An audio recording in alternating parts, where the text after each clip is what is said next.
فحملت ہو سو وہ امید سے ہو گئی، فانتبذت سو الگ ہوئی ہیں، دور ہوئی ہیں، بہی اس کے ساتھ، اس کو لے کے، یعنی حضرت عیسیٰ علیہ الصلوۃ والسلام کو اپنے وجود میں لے کے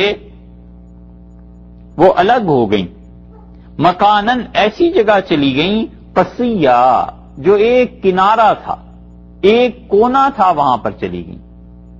15ویں پارے کے آغاز میں آیا تھا نا، مسجد کے پاک ہے وہ ذات جو اپنے بندے کو راتوں رات لے گئی، من المسجد الحرامی الی المسجد الاقصی، مسجد اقصی یعنی وہ کنارے والی مسجد۔ یہ قصیہ کا لفظ وہی ہے کہ مکانن قصیہ، وہ لے کر اس کو الگ ہو گئی، مریم جو تھی اپنے بیٹے عیسیٰ علیہ الصلوۃ والسلام کو لے کر ایک پرلے مکان کی طرف چلی گئیں، دور ہو گئیں، اس وقت جب ان کو جنم دینے کا وقت قریب آیا۔ اب یہ حضرت مریم کہاں گئی تھیں، خود اس کے متعلق بھی جو لٹریچر ہے ان کا کیتھولکس کا اور جو دوسرے ہیں ان کا مختلف ہے، اور ایک رائے یہ ہے کہ قصبہ تھا ناصرہ، مسیح ناصری اسی لیے کہتے ہیں کہ حضرت عیسیٰ علیہ الصلوۃ والسلام جہاں پیدا ہوئے ہیں وہ ناصرہ کا قصبہ تھا، اور گلیل اس پورے علاقے کا نام تھا۔ شام میں گلیل ایک علاقہ تھا اور اس میں بھی ایک گاؤں تھا، اس کا نام تھا ناصرہ، مسیح ناصری اسی لیے کہتے ہیں۔ وہاں یہ رہتی تھی اور یہ چلی گئیں یوسف کے ساتھ، اور یوسف جو تھے وہ ان کے منگیتر تھے، منگنی ان کی ہوئی بھی تھی۔ یہ بہت جگہ پہ ہمارے مفسرین نے بھی لکھا ہے، اور در حقیقت یہ نقل کیا گیا ہے سارے کا سارا بائبل سے، اور کہتے ہیں کہ 71 کلومیٹر دور بیت لحم آتا تھا، بیت لحم میں یہ چلی گئیں جب حضرت عیسیٰ علیہ الصلوۃ والسلام کی پیدائش کا وقت قریب آ گیا۔ اور بعض جو کرسچن اہل علم ہیں وہ یہ کہتے ہیں کہ یہ جو بیت لحم ہے یہ ناصرہ سے شمال مغرب میں واقع ہے، وہ ایک اور ناصرہ کی بات کرتے ہیں، وہ کہتے ہیں وہاں پہ چلی گئیں۔ بیت لحم جو ہے یہ دو قرار پائے اسی لیے،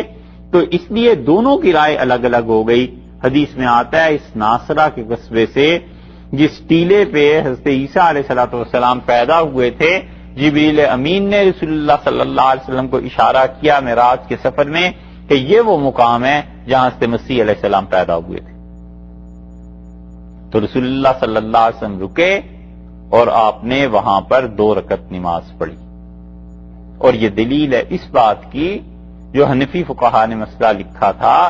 کہ رسول اللہ صلی اللہ علیہ وسلم کی پیدائش کی جگہ پر جب جائے مدینہ منورہ تو وہاں پر 2 رکعتیں پڑھنی چاہیے، اور اسی لیے عباسیوں نے اپنے دور میں وہاں مسجد بنوا دی تھی۔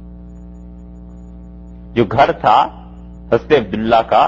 اور رسول اللہ صلی اللہ علیہ وسلم کی پیدائش یہاں ہوئی ہے، عباسیوں نے اپنے دور میں مسجد بنوا دی تھی، اور پھر اس کے بعد آہستہ آہستہ وہ مسجد تو ختم ہو گئی،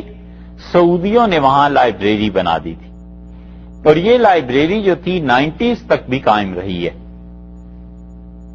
اور پہلی مرتبہ جب حرمین شریفین میں جانا ہوا تو وہاں ہم نے 2 رکعتیں پڑھی، پولیس والا کھڑا رہتا تھا، وہ روکتا تھا ہر ایک کو کہ نمک نماز پڑھو، تو اس نے اپنے معمول کے مطابق روکا، تو ہم نے ان سے بتایا کہ حدیث میں آیا ہے رسول اللہ صلی اللہ علیہ وسلم نے نماز پڑھی تھی وہاں پر جہاں سے مسیح علیہ الصلوۃ والسلام پیدا ہوئے تھے، اور اب شاید وہ جگہ بھی ختم کر دی ہے، کیونکہ نقشے اتنی تیزی سے بدلتے ہیں کہ بہت مرتبہ چیزیں ہم جیسے گنزین لوگوں کو یاد بھی نہیں رہتی، تو شاید اب وہ بھی جگہ انہوں نے ختم کر دیا ہے، کسی بڑے پروجیکٹ میں ڈال دی ہے، لیکن رسول اللہ صلی اللہ علیہ وسلم کی جو جائے پیدائش تھی اس پہ لوگ آ کے پرانے سفر نامے آپ حج کے پڑھیں گے نا، اس میں آتا ہے کہ مدینہ منورہ گئے، مکہ مکرمہ گئے اور اس جگہ جا کر نماز پڑھی، مکہ مکرمہ میں جہاں رسول اللہ صلی اللہ علیہ وسلم پیدا ہوئے تھے۔ اور اس کی اصل یہی ہے کہ حضرت صلی اللہ علیہ وسلم کو بتایا گیا کہ مسیح علیہ السلام یہاں پیدا ہوئے ہیں، تو آپ اترے اور 2 رکعتیں آپ نے پڑھی تھیں۔ اللہ تعالی نے فرمایا ہے کہ وہ دور چلی گئی اپنے گھر والوں سے، اور یا تو پھر یہ ہے کہ وہ اپنے سسرال والوں کی طرف چلی گئی، منگنی ہوئی بھی تھی اور رخصتی نہیں ہوئی تھی، اور یا یہ ہے کہ ایسا جب موقع آ گیا اس بچے کی پیدائش کا